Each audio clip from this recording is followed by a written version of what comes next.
Hello, my name is Jack Cottrell, and I'm a student at Grand Canyon University online, getting my master's in education, elementary.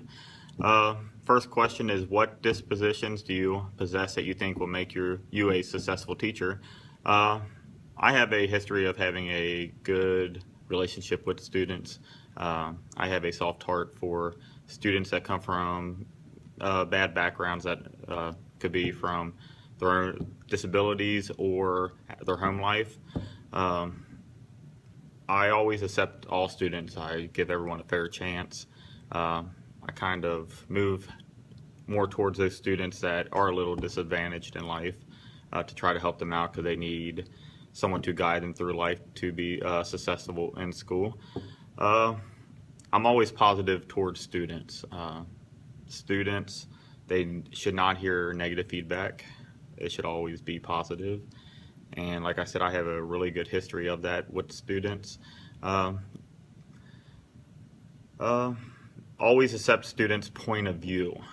Uh, you're not always right as a teacher. Sometimes you need to hear students' point of views and the reasoning why they have that point of view, because sometimes it could change your own point of view as a teacher. What dispositions do you need to work on before you enter the classroom as a first-year teacher? I've worked with students for the last 12 years. One thing I still have to work on, even as a coach for track and football, is, I guess, working with parents. It's very hard to bite your tongue sometimes when parents come and talk to you. Sometimes it's not even talking, it's yelling and screaming. Most of the time it's something that's out of my hand.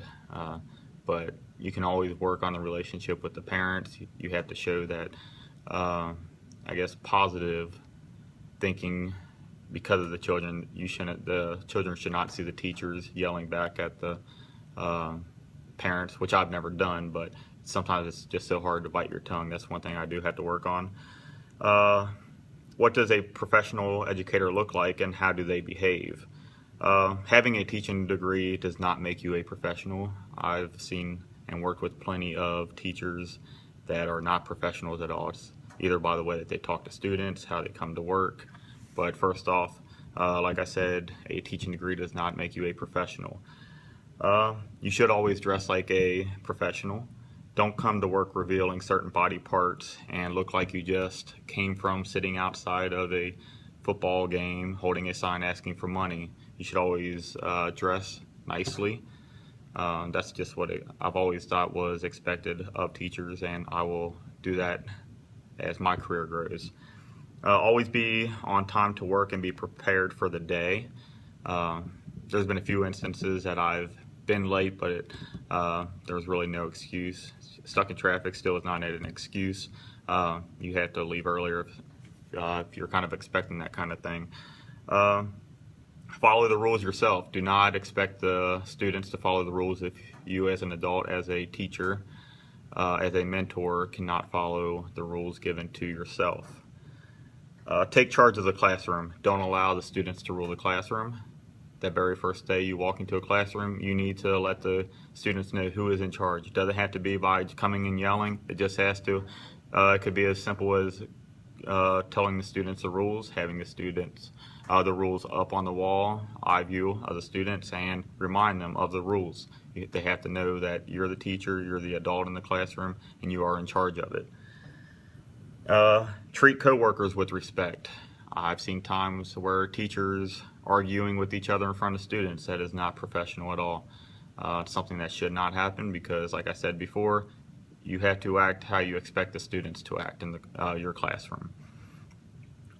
Embrace change. In education, there is always change. Being around teachers and working in school suspension for the first 10 years, I've always heard teachers complaining about change, and a lot of them do not want to embrace it, but the way things are now, you're going to have to, or you won't have a job for long. Treat students and parents with respect.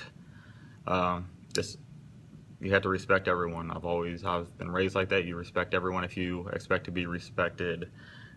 Be a mentor, not a friend.